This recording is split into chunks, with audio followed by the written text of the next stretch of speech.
अगं या चौकशा काही थांबतच नाही आहेत. सतत फोन येत आहेत युवराजची चौकशी करायला, त्याची तब्येत कशी आहे, कसा आहे तो वगैरे. काका आपण सगळे एका खूप मोठ्या संकटातनं बाहेर पडलोय खरंच.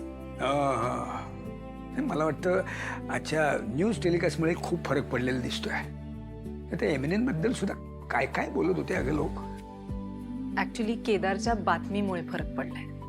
हा नाही म्हणजे जामखंडे सारख्या लोकांची तोंड तर 100% बंद होती ही बातमी ऐकल्यानंतर. खरंय खरंय. नाही पण नशिबाने हे सगळं झालं कौशिकी. हे सगळं झालं नसतं तर खांडेकरांच्या आबरूचे काय झेंडावडे निघाले असते मला सांगतो. हा ताटमानेने समाजात फिरतं तरी आलं असतं का.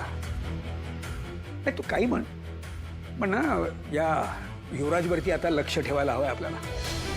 मागच्या वेळेला मी त्याला रागवत होतो, ओरडत होतो, तर तू मध्ये पडून त्याला माफ करायला लावलंस मला. भाऊ म्हणून पाठीशी घातलंस त्याला. नाही ठीक आहे तुझा भाऊ म्हणून त्याच्यावरती प्रेम आहे, मान्य आहे. पण तुला सांगतो त्याला आता समज द्यायला हवी आपण. लक्षात ठेव.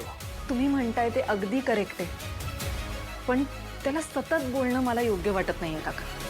आत्ता आपण पुन्हा त्याला ओरडलो तो पुन्हा चिडणार. कशाला हवं हे सगळं. त्याच्यापेक्षा बातमी बघून त्याचा राग शांत होईल. काका प्लीज समजून घ्या.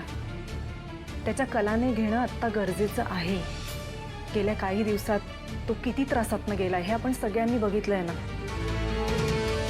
मी काय म्हणते जे काही झालं ते वाईट स्वप्न होतं असं म्हणून आपण विसरून जाऊया आणि छान नवीन सुरुवात करूया. ठीक आहे करूया, नव्याने सुरुवात करूया. पण हे सगळ्यांनाच मान्य असायला हवं ना.